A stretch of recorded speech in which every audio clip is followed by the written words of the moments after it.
Hello guys, welcome here. What we got up on our table is 9mm and a 45 auto. What we're doing is we're going to do some cinder block penetration tests just to see. We're going to find out here, it's 9mm better, 45 better, certain case scenarios, yada yada. There's a whole list of antidotes that could be taken. This is just fun. It's not a definite which one is better. This is just this particular case. Ammunition, both CCI Blazer. At least got the ammo right this time, so that we're doing good right there. For our 9mm, I chose the 115 grain. I was debating about getting the 124. I went with the 115 grain. Simply, what I was thinking is 9mm is mostly known for speed. Why not give 9mm the advantage of speed? It's arguable 124 is more standard. Might have been a better test maybe in the future. I'll load up 124 grain and we'll give that a shot. See just how much difference there is. No harm in doing that. 45 auto, 230 grain, standard, just ball full metal jacket. So you know, no issues picking out 45 auto. So you see right there in between, we'll do a little cut to that in editing. 45 is a lot bigger. It's twice the mass of these 115 grain 9mm. It's going to be moving a lot slower. How much slower? Don't know. No advertised velocity on the boxes. I'm going to set up the lab radar. We'll get some chronograph numbers, and we'll see. We'll see just how hot these are. This is why picking the same make of ammo, I figured for this test would give it the fairest comparison. Let's talk about the price of the ammo now. So we're getting a little close in 5-minute mark on the video. 9mm significantly cheaper. Base price $18.99 versus our $32.99 for 45 auto. After taxes, 9mm ran us $20.13 or 41 cents a round, and 45 auto ran $34.97 or 70 cents a round. So that's a significant 29-cent per round difference going from 9mm to 45. It's kind of why a lot of people don't, well, I want to say a lot of people, a lot of people I know do like 45. I know some people with 9mm. Mostly everybody I know is 45 though. But in more of a, just a broad spectrum speaking terms here, 45 is considerably more expensive and it keeps a lot of people away from it. Just one of the reasons. Magazine capacity, recoil being other things. Blah blah blah. That's all that out of the way. Let's go set up our lab radar and let's get some muzzle velocities. First things, got 5 rounds, 115 grain, 9mm, 4.7 inch barrel, sitting on our G3. Lab radar is up. Cycle in, put that on safe, actually. Set that off to the side. I'm a dummy, none of these were going to register.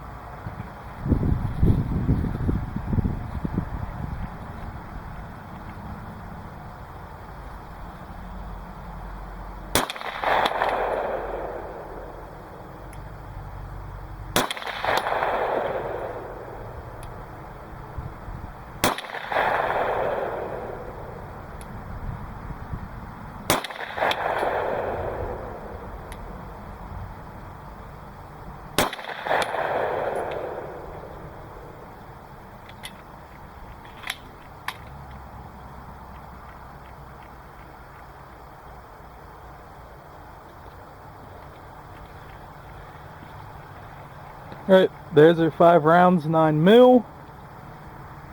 And the only number we're really caring about is velocity at the muzzle. and we'll take some inclusion to 25-yard velocity. So with that, we got an average of 1,117 feet a second. The 1,059 feet a second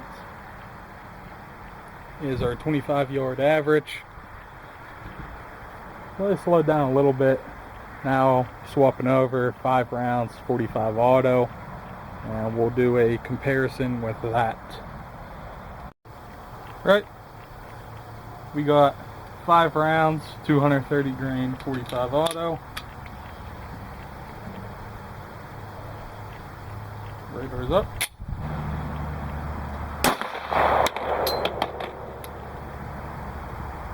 Hey.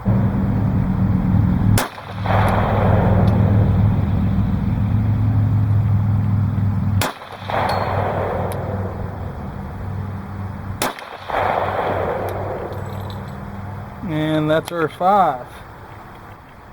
With our CCI Blazer 230 grain, we got an average of 834. So that's actually fairly loaded. Velocity at 25 yards of 812 feet a second. This camera's back up running. High speed's already on. First up, 9 mil. Don't know how many this is going to take. My guess is 45 is going to go through first. I don't even have a number. Saying something maybe like 6 for the 9 mil, 4 for the 45. That's just my guess. I don't know.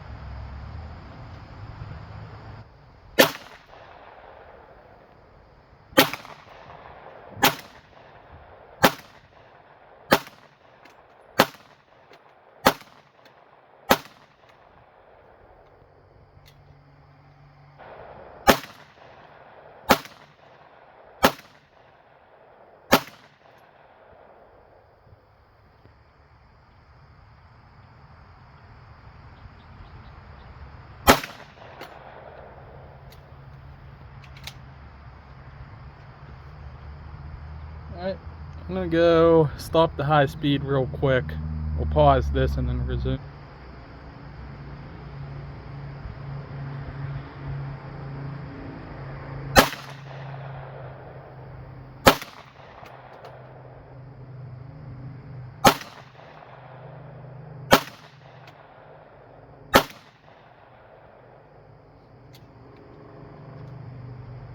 It's 20 rounds in total. I can see it. Let's see how many more it's going to take to actually get through.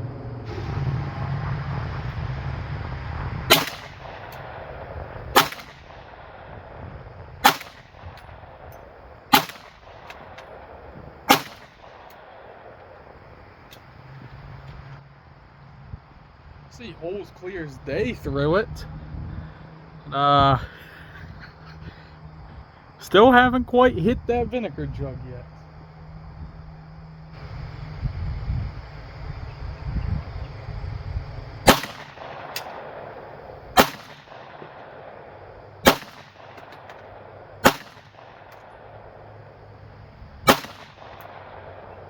We finally got some leakage. 30th round, I saw that. No big explosion, but let's go kill the high speed, check this out. I'll come back if we need to do more.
Well, that is on the 30th round exactly.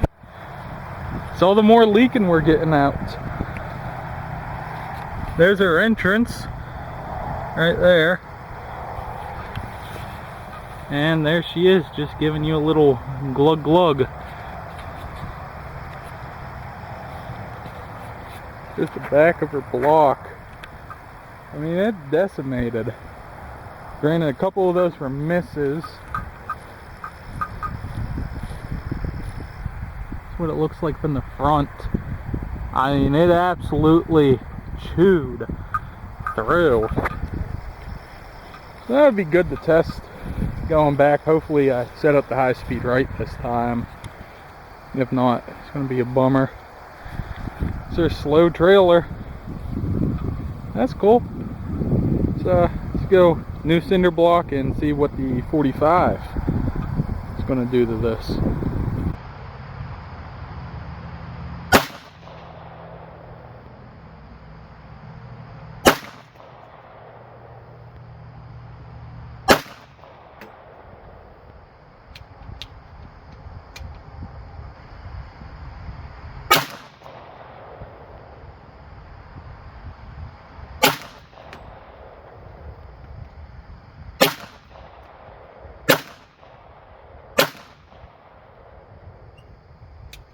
Just a tad high.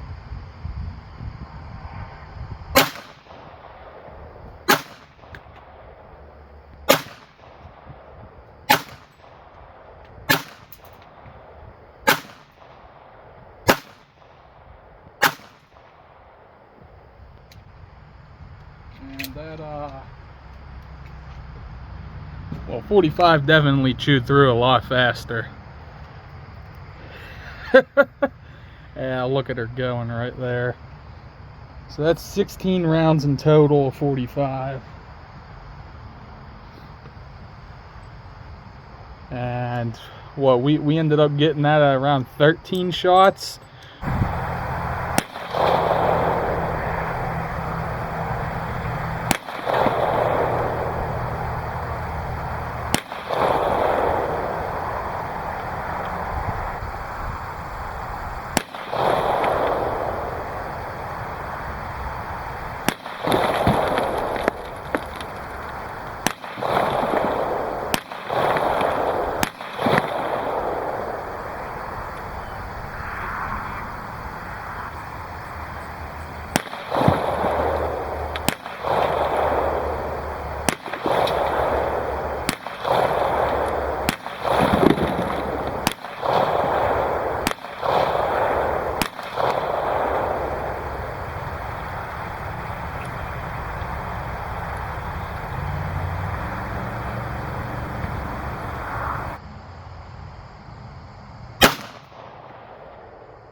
Well, tell you what, that smoked that block even faster this time. That's only one magazine we already, wow. Yeah, 45 wins that one.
is our conclusion area.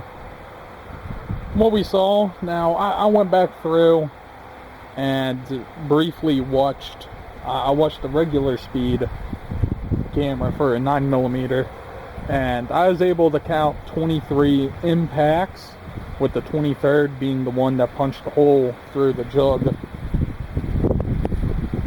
May not differ. A couple of those were impacting shallow in the front, but they were still seeing cinder blocks flash on them, so I included them in the hit count. Take about 2 or 3 off, take it down to 20 if you don't want to count the already crumbled cinder block brick. I included those because it's still cinder block impact. Now, whoa. Okay. That could have went really bad really fast. With her 45 auto, it took us 13 rounds in order to punch through a cinder block, with the 13th being the one that blew a hole in it, and shot 14.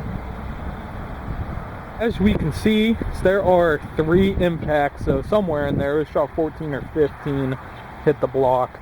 45 auto, 2 max, so 16 rounds. We had 3 impacts on her jug versus her 9mm right over here with her singular impact. And we spin that around, we see where the water level's at. I didn't drain these off at all. Very minor splitting, like a baby hole. 45 naturally got some big impacts coming in. We could see the water difference. Now granted, no duh, you know, because there's an impact way down there versus way up there. Derpa. But whenever you're watching it through the video and you're seeing how much more was coming out, this 9mm over here, it was just a little squirt. That's all you were getting. 45 did, it big splits everywhere it ended up hitting. It's just it was a different animal coming out the other side of that cinder block. The 45 was better. My take on that's 45 slower, held together a little bit better as it was coming in through that cinder block. Now, as we start to pull up some numbers here, so like let's clearly about all what we got for today. Did have to break out an extra magazine for 45. Turns out we didn't need it. Did mess up at one point, never turned on the high speed for the 13 shot 45. So I went back, took an already used up cinder block. It was fairly, well, you know, half of the cinder block's there, but the bottom portion was intact. I wasn't shot. I did that for the 223 testing. So that's what ended up getting used for the high speed for the 45. And that one actually, it punched through in only 5 rounds. Reasoning that I'm doing for that one, why I'm not saying the 45 only took 5 to get through the cinder block, is because it was only half a cinder block.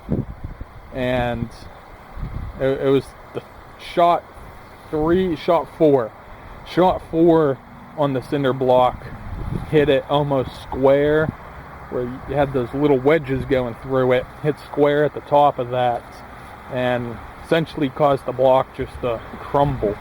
Where I feel if we had a full size cinder block still, it wouldn't have crumbled on that shot.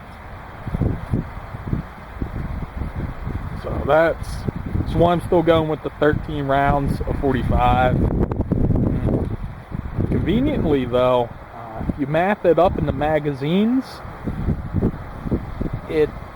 they both ended up punching through on mag number 2. Have 15 rounds of 9mm versus the 8 and 45.